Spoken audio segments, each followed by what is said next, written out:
Hello everyone, I am Abisha, Assistant Professor in CSE Department from Emmanuel Arasar JJ College of Engineering. Today we are going to discuss about animation. Animation means it is the process of creating the illusion of movement or change in visual elements, typically using a series of individual images or frames. It is a technique that brings still images or objects to life by displaying them in rapid succession, creating the perception of motion. Animation can be used in various forms, including traditional animation, computer animation, stop motion animation, motion graphics, interactive animation, and special effects. The first one is traditional animation. This involves creating individual frames by hand drawing or painting, which are then photographed or scanned to create the illusion of movement. Second one is computer animation. Using digital tools and software, computer generated imaginary is created to simulate movement. Computer animation can be two-dimensional or three-dimensional. Third one is stop motion animation. Physical objects or models are moved incrementally and captured frame by frame to create the illusion of motion when played back. Next one is motion graphics. This involves using text, shapes, and graphical elements to create animated designs, often used advertisements. Next one is interactive animation. Animation in multimedia presentations, videos, and elements that respond to user interactions, common in video games, educational software, and interactive media. Last one is special effects. Animation used to enhance live action footage, adding visual elements that are difficult or impossible to achieve practically. Next we have to discuss about principles of animation. The principles of animation are a set of guidelines and techniques that were developed by Disney animators in the 1930s.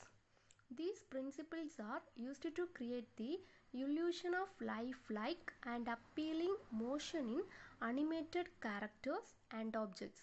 They serve as a foundation for animators to create more believable and engaging animations. Here are the main principles of animation.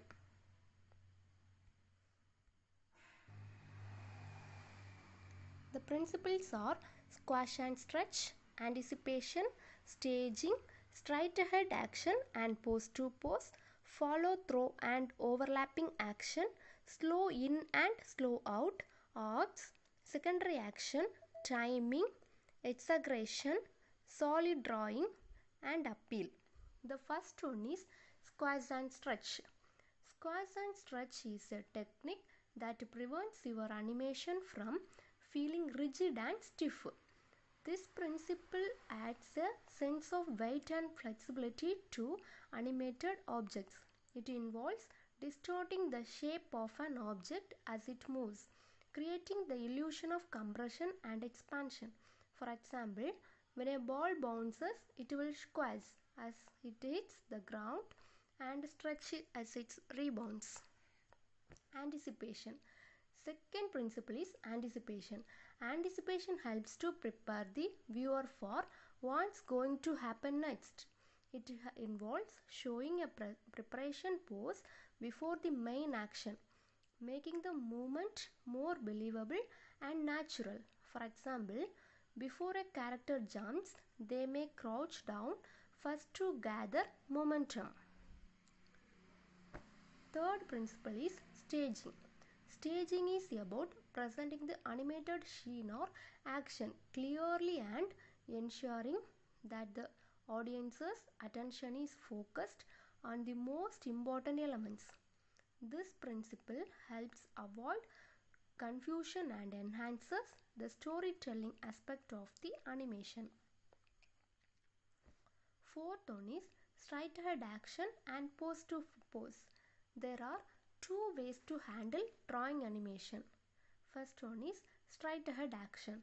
Straight ahead action involves animating frame by frame, drawing each new pose in sequence.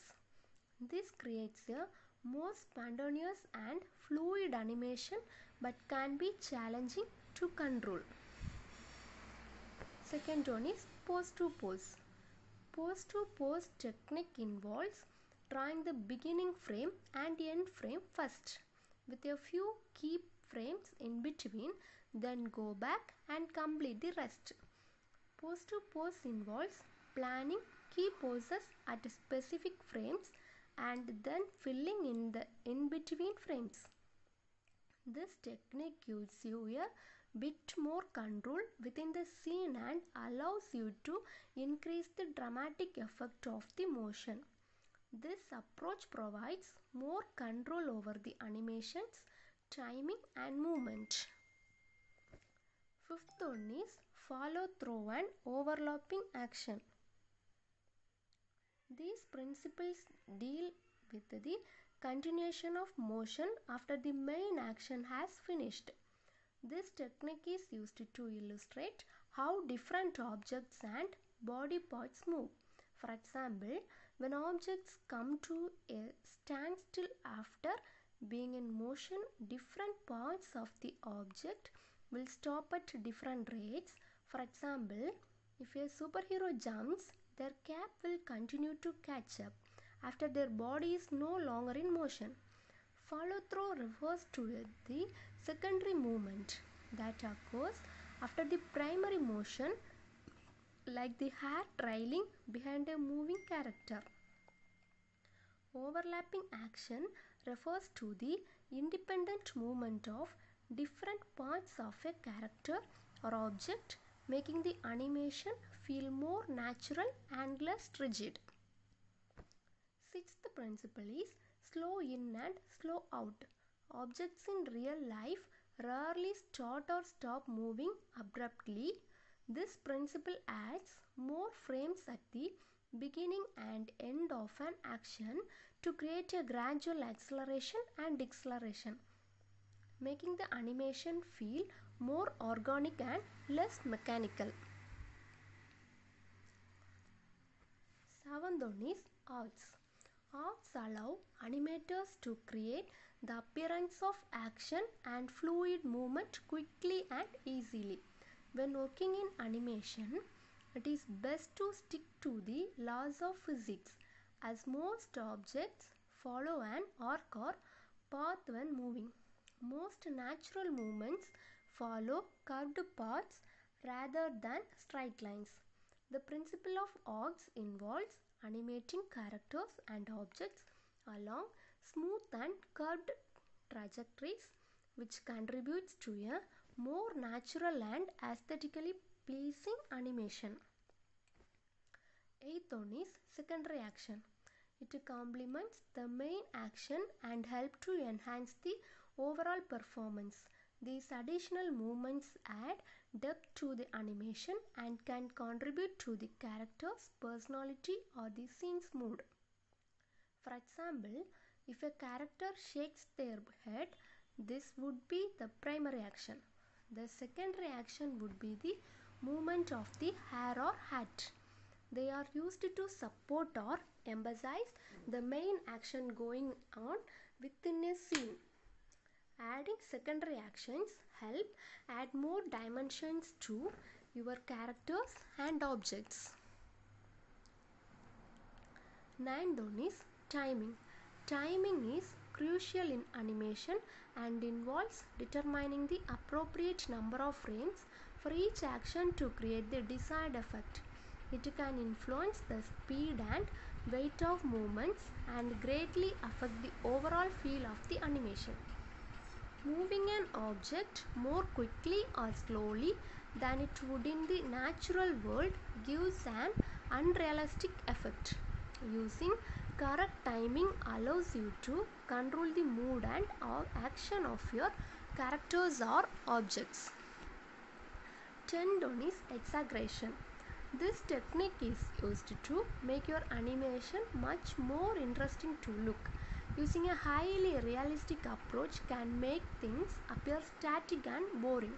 Exaggeration involves pushing actions and expressions beyond the limits of reality to make the animation more entertaining and expressive. It helps to convey emotions and actions more effectively. 11 one is solid drawing. This technique revolves around the basic principles of drawing three-dimensional objects and characters in a two-dimensional space. By paying close attention to the form, anatomy, weight, volume, light and shadows of your objects and characters, you can create something with the correct shape, mass and weight. 12th one is appeal. It is used to ensure that the character, objects and the world in which they live are visually appealing and interesting to look at. Next we have to discuss about staging. Staging is the art of presenting an action or an idea in a clear and visually appealing way to the audience. It involves carefully arranging the elements within the frame to direct the viewer's attention to the main action or subject. Effective staging ensures that the animation is easy to understand and leaves a lasting impact on the audience. Proper staging can be achieved by using framing, composition and camera angles strategically. For example, in a character animation, staging might involve positioning the character prominently in the center of the frame, ensuring that the character's movements are clearly visible and not obstructed by other objects or elements. It could also involve the use of camera angles and composition to draw attention to the character's facial expressions during a critical moment of the scene. Then we have to discuss about key aspects of staging. The key aspects are composition and framing, silhouettes and poses, timing and spacing, leading the eye, framing the story, hierarchy of importance, balance and visual weight. First one is composition and framing. Composition refers to the arrangement of visual elements within the frame of the animation. Animators use techniques such as the rule of thirds, leading lines and framing to create visually appealing and balanced compositions. The framing also involves determining the camera angle and perspective to effectively communicate the intended message. Next one is silhouettes and poses. Strong and recognizable silhouettes and poses are essential for clear staging. Characters and objects should be designed and animated in a way that makes them easily distinguishable from the background and other elements. This helps the audience quickly identify and understand the characters' actions and emotions. Next one is timing and spacing. Staging also involves considering the timing and spacing of the animation. The duration of each action and the overall rhythm of the scene can influence how the audience perceive and interpret the animation. Proper timing ensures that the actions flow smoothly and at a pace that suits the narrative and emotional context. Next one is leading the eye. The animator can use staging to guide the audience's attention through the animation. By strategically positioning elements and using directional cues, the animator can lead the eye from one point of interest to another, ensuring that the audience follow the intended storytelling flow. Next one is framing the story. Staging can help set the mood, tone and atmosphere of the animation. It can convey emotions, create tension or establish the setting and context for the unfolding narrative. The use of lighting, color and background elements can significantly impact the overall mood of the animation. Next one is hierarchy of importance. In complex scenes, staging helps establish a hierarchy of importance among the elements. The main character or the central action should take precedence over secondary characters or background details. This hierarchy ensures that the audience understands the key narrative points and emotions. Next one is balance and visual weight. Staging requires a sense of balance and visual weight. It involves distributing the visual elements in a way that creates a harmonious and aesthetically pleasing composition. Uneven or unbalanced staging can lead to confusion and distraction for the audience. The next topic is squash and stretch. Squash and stretch is a fundamental principle that adds life and flexibility to animated characters and objects. It involves deforming the shape of an object or character to show the impact of forces such as gravity, weight, or elasticity. When an object falls or bounces, it compresses upon impact and stretches as it moves upwards. This principle creates a sense of weight, impact, and realism in the animation. For example, when a character jumps and lands back on the ground, their body will squash and contact with the surface and stretch as they leap back into the air. This principle creates a sense of weight, impact, and realism in the animation, making the movements more organic and dynamic. Then we have to discuss about key aspects of squash and stretch. Creating the illusion of weight, adding flexibility and elasticity, emphasizing motion and timing, maintaining volume and proportion, enhancing expressiveness, comedic and cartoony effects.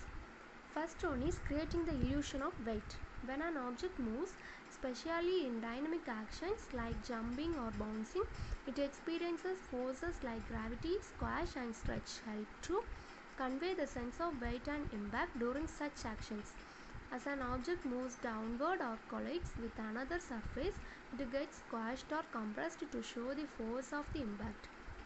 Conversely, when the object moves upward or rebounds, it gets stretched or elongated to display the upward motion. Next one is adding flexibility and elasticity. Squash and stretch also give a sense of flexibility and elasticity to objects. When an object is stretched, it appears more elastic like a rubber band. This principle is often used in character animation to exaggerate movements, making them more lively and expressive. Next one is emphasizing motion and timing. The use of squash and stretch can greatly enhance the illusion of motion and timing in animations. By properly applying this principle, animators can communicate the speed and intensity of an action. For instance, a fast squash and stretch can indicate a quick, snappy movement, while a slower one can suggest a gradual, smooth action. Next one is maintaining volume and proportion. When applying squash and stretch, it is essential to maintain the volume and proportion of the object or character. While the shape may deform, the overall mass should remain consistent. This ensures that the object retains its identity and does not look unnatural or implausible to the viewer. Next one is enhancing expressiveness. Squash and stretch can be used to heighten the expressiveness of animated characters. It allows animators to exaggerate facial expressions, body movements, and gestures, making the characters more engaging and entertaining. Comedic and cartoonary effects. Squash and stretch are often employed in comedic and cartoon style animations. The exaggeration of movements can lead to amusing and entertaining results. Classic cartoon characters like those created by Looney Tunes or Tom and Jerry heavily rely on this principle for their dynamic and humorous actions. Thank you.